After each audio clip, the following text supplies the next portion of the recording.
Connaissez-vous Bayonne? Bayona en basque, Bayoun en gascon, son patrimoine exceptionnel entre Nive et Adour. Je vous invite à une visite hors des sentiers battus de cette ville labellisée Art et Histoire. L'histoire de Bayonne commence dès l'Antiquité, lorsque les Romains y installent un castrum qu'ils baptisent Lapurdum.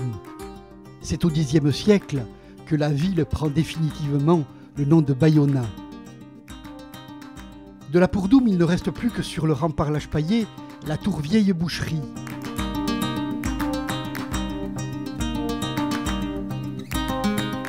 Sur la rue de la Tour de Sceaux, les tours des Deux Sœurs et du Bourreau,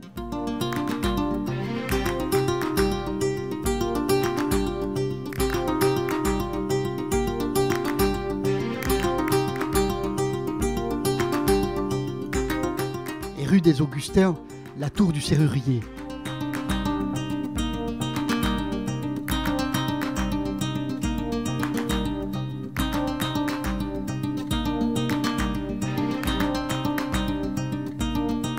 À son arrivée à Bayonne en 1680, Vauban, ingénieur des fortifications du roi Louis XIV, scelle le rôle de place forte de la ville, en consolidant les remparts et en édifiant une imposante citadelle sur les hauteurs de Saint-Esprit. Les ouvrages militaires sont remaniés et renforcés, les glacis définitivement dégagés, ceinturant la ville close de fossés d'eau et de verdure. La place forte est ainsi profondément transformée, et de façon décisive. Désormais, Bayonne est une ville garnison, capable de résister à un long siège. Sa position stratégique sur la frontière fait d'elle la sentinelle des Pyrénées.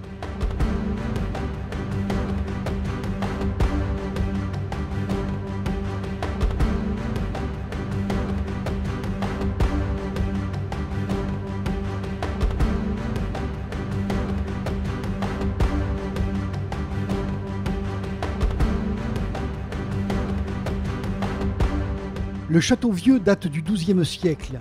Il fut construit par le vicomte du Labour, puis remanié par Vauban. C'est un bon exemple de l'architecture médiévale.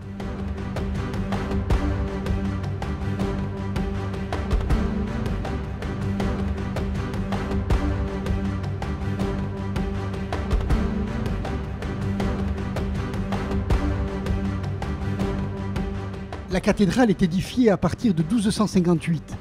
À la suite de l'incendie d'un édifice roman, avec des références manifestes à des édifices français de la première moitié du XIIIe siècle, comme Soissons et Reims.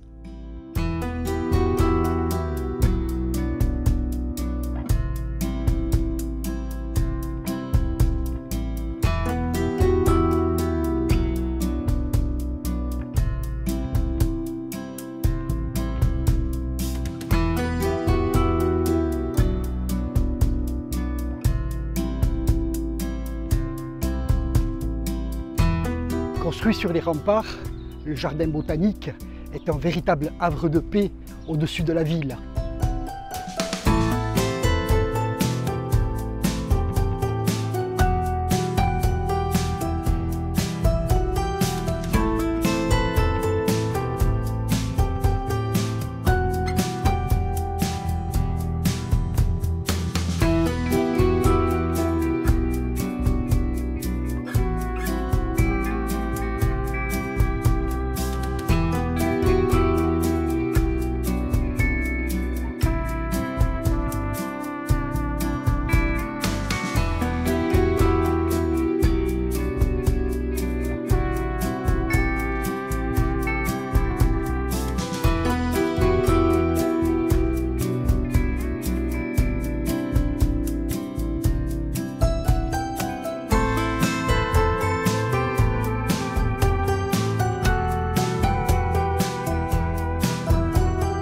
Les maisons de la ville haute possèdent une cave, tandis que les maisons de la ville basse, fondées sur des pieux de bois et bordées de canaux jusqu'au XVIIe siècle, s'appuient sur des arceaux en rez-de-chaussée.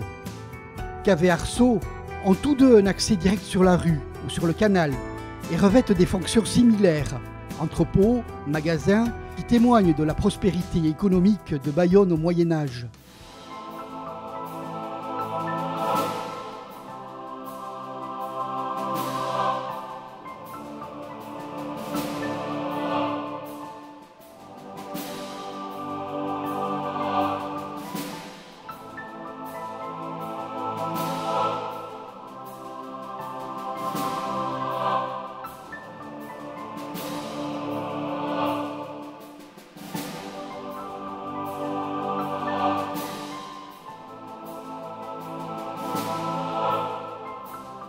La mairie de Bayonne a une place de choix dans le cœur des Bayonnais, mais aussi dans la ville, au confluent de la Nive et de l'Adour.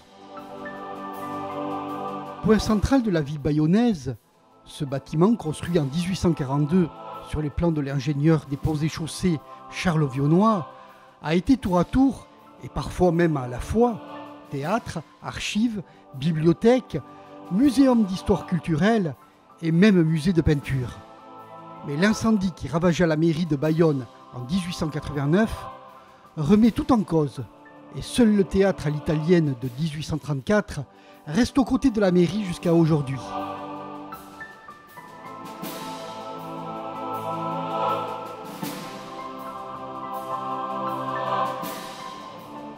Les ponts déterminent fortement la structure de la ville, car ils ont le rôle essentiel de relier les trois quartiers historiquement les plus anciens, Grand Bayonne, Petit Bayonne et Saint-Esprit.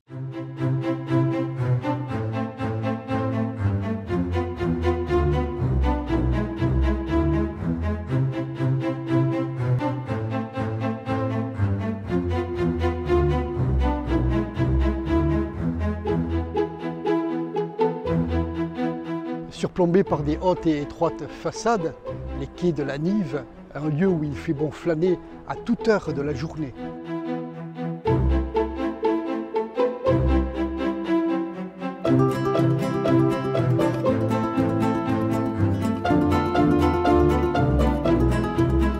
Les maisons à façade étroite, édifiées sur de longues parcelles, créent un habitat unique en France, le logement sous deux clés. Ainsi, se définit un modèle bayonnais perpétué jusqu'au milieu du XXe siècle.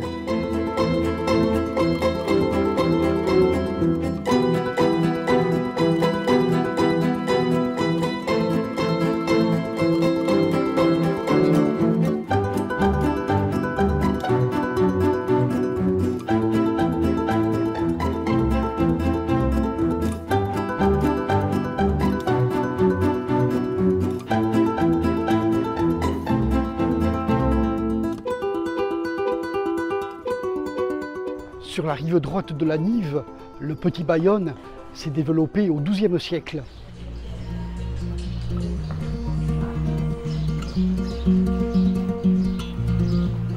Entre Adour et Nive, le Petit Bayonne se développe depuis la pointe du Réduit, à la confluence, jusqu'au pied des fortifications qui ceinturent le quartier et en définissent les limites urbaines.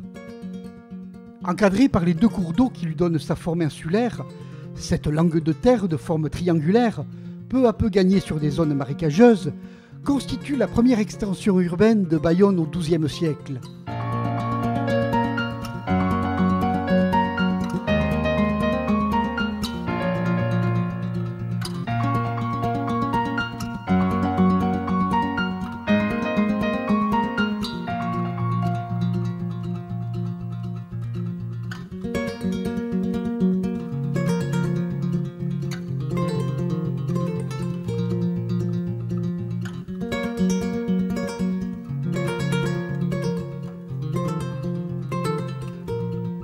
C'est au pied du Château Neuf que se termine notre visite de Bayonne.